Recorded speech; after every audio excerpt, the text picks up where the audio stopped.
Hello guys, আসসালামু আলাইকুম। আপনারা সবাই কেমন আছেন? আশা করি ভালো আছেন। আলহামদুলিল্লাহ, আল্লাহর রহমতে আমিও খুব ভালো আছি। তো চলে এলাম খুবই সিম্পলভাবে। তো আমি আজকে বানাবো মাছ মাংস, অনেক কিছুরই রেসিপি বানানো হয়ে গেছে। তো আজকে আমি বানাবো ডিম ভুনা। তো একদমই ইউনিকভাবে রেসিপিটা শেয়ার করছি। মাছ মাংসকেও কিন্তু হার মানিয়ে দেবে সামান্য ওই ডিমের রেসিপিটা। তো দেখুন, তার জন্য আমি নিয়ে নিয়েছি 4টে ডিম। তো 4টে ডিম আমি একটু লবণ দিয়ে সেদ্ধ করে নিচ্ছি। তো ডিমটা দেখুন আমি ভালোভাবে সেদ্ধ করে নিয়েছি। তো এবার আমি ঠান্ডা করে ছাড়িয়ে নেব। তো ডিমটা সেদ্ধর সময় অল্প একটু লবণ দেবেন, তাহলে ডিমটা কিন্তু খুব তাড়াতাড়ি ভালোভাবে সেদ্ধ হয়ে যাবে। তো দেখুন আমি এবার খোসাগুলো ছাড়িয়ে নিচ্ছি।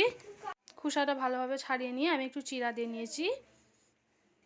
চিড়াটা দিয়ে নিলে কি লবণটা ঢোকে আর ভালো লাগে খেতে ডিমটা। তো একটু ভালোভাবে এরকম চিড়া চিড়া দিয়ে নিচ্ছি আমি।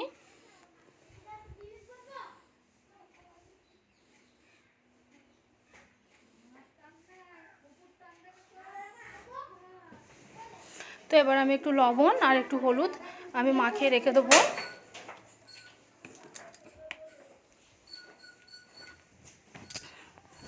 একটু হলুদ দিয়ে দিচ্ছি, পরিমাণ মতো দিয়ে নেবেন।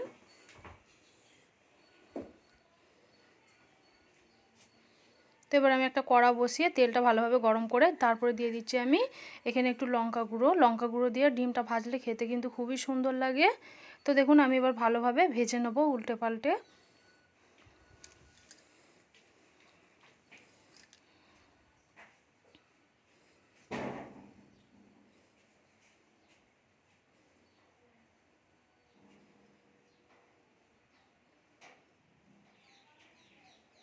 তো উল্টে পাল্টে ভেজে নিচ্ছি।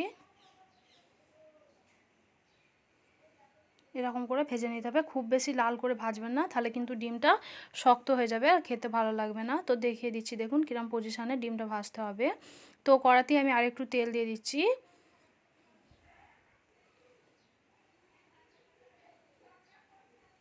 তো তেলটা দিয়ে আমি একটু ভালোভাবে তেলটাকে গরম করে নেব।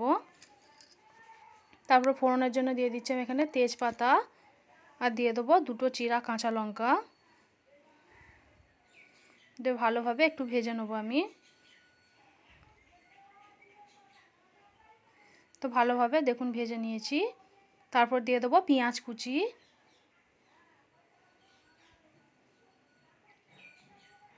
তো পেঁয়াজটা দিয়ে এবার একটু ভালোভাবে নাড়াচাড়া করে আমি লাল লাল করে ভেজে নেবো।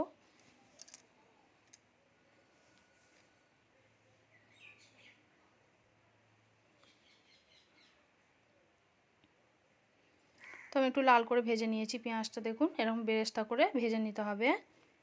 তারপর দিয়ে দিচ্ছি পরিমাণ মতো লবণটা আপনাদের পরিমাণ হিসেবে আপনারা দিয়ে নিতে পারেন। তো আমি এখানে 8 চামচ মতো দিয়েছি। তারপর দিয়ে দেবো আমি এখানে রেড চিলি পাউডার বা লঙ্কা গুঁড়ো 1 চামচ মতো দিয়ে দিয়েছি।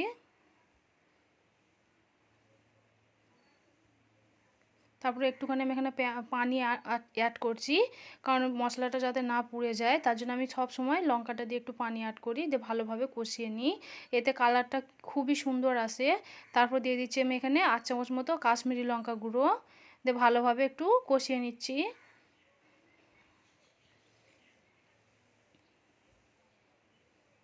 তো ভালোভাবে কষিয়ে নেওয়ার পর দিয়ে দিচ্ছি আমি এখানে বড় চামচের 1 চামচ আদা রসুন বাটা।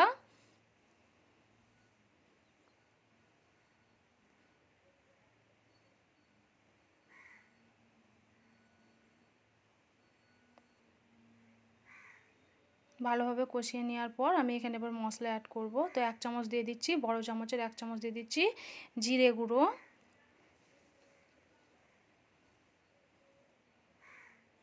তারপর দিয়ে দেবো 1 চামচ ধনিয়া গুঁড়ো, এটা হলুদ গুঁড়ো দিচ্ছি, সব কিছু 1 চামচ পরিমাণ আমি দিয়ে দেবো। তারপর দিয়ে দেবো ধনিয়া গুঁড়ো, দিয়ে ভালোভাবে কষিয়ে নেব।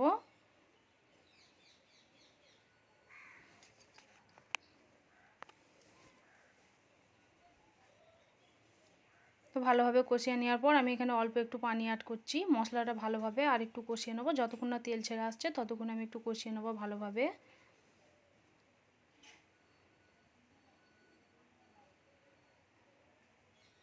তারপর দিয়ে দেবো কেটে রাখা 2টো বড় সাইজের টমেটো।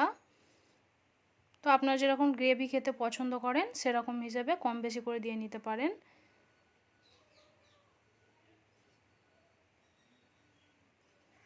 তো একটু ভালোভাবে কষিয়ে নেব। টমেটোটা ভালোভাবে গলে যাওয়ার পর আমি পানি অ্যাড করব। অল্প একটু পানি দিয়ে আমি আরেকটু টমেটোটাকে কষিয়ে নেব। তো দেখুন ভালোভাবে কিন্তু আমার মশলাটা কষানো হয়ে গেছে। তো মশলা থেকে দেখুন তেলও ছেড়ে দিয়েছে। তো আমি আরেকটু ভালোভাবে নাড়াচাড়া করে নিচ্ছি। তারপরে অল্প একটু পানি অ্যাড করব। মশলাটা পেঁয়াজটা সেদ্ধ হওয়ার জন্য অল্প একটু পানি অ্যাড করছি আমি। তারপরে একটু ভালোভাবে নাড়াচাড়া করে নিয়ে ঢাকনা বন্ধ করে 1 মিনিটের জন্য সেদ্ধ বসিয়ে রাখবো। তো দেখুন 1 মিনিট পর আমি ফিরে আসছি। তো দেখুন পানিটা অনেকটা শুকিয়ে গেছে আর মশলাটাও কিন্তু ভালোভাবে সেদ্ধ হয়ে গেছে। পেঁয়াজ টমেটো সব কিছু ভালোভাবে গলে গেছে। তো আমি আরেকটু ভালোভাবে নাড়াচাড়া করে নিচ্ছি।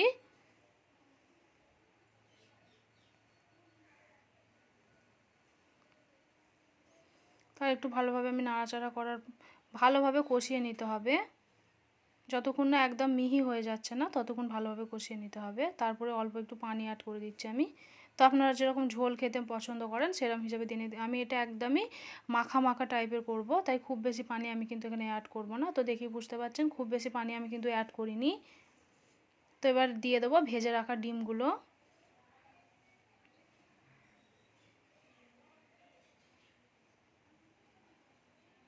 সামান্য এই ডিম দিয়ে এত সুন্দর একটা রেসিপি যদি অজানা হয়ে থাকে অবশ্যই একবার বানিয়ে দেখবেন। 1 প্লেট ভাত নিমেষেই শেষ হয়ে যাবে। এর স্বাদ এতটাই সুন্দর যে মাছ মাংসকেও হার মানিয়ে দেয় সামান্য এই ডিমের রেসিপি। তারপর ওপর থেকে দিয়ে দিচ্ছি আমি গরম মশলার গুঁড়ো।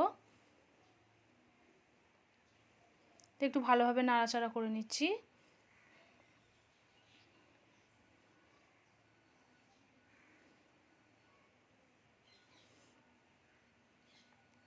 তারপর একটু ঢাকনা বন্ধ করে একদম আর একটু ভালোভাবে ফুটিয়ে নেব। তো দেখুন ঝোলটা কিন্তু অনেকটাই কমে গেছে।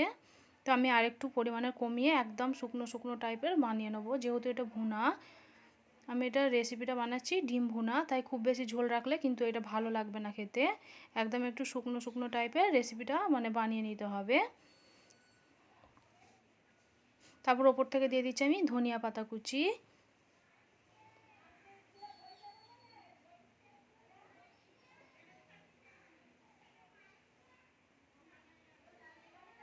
দেখুন আমার ডিম ভুনা রেসিপিটা রেডি হয়ে গেছে। তো আপনাদের কেমন লেগেছে অবশ্যই কমেন্ট করবেন, শেয়ার করবেন।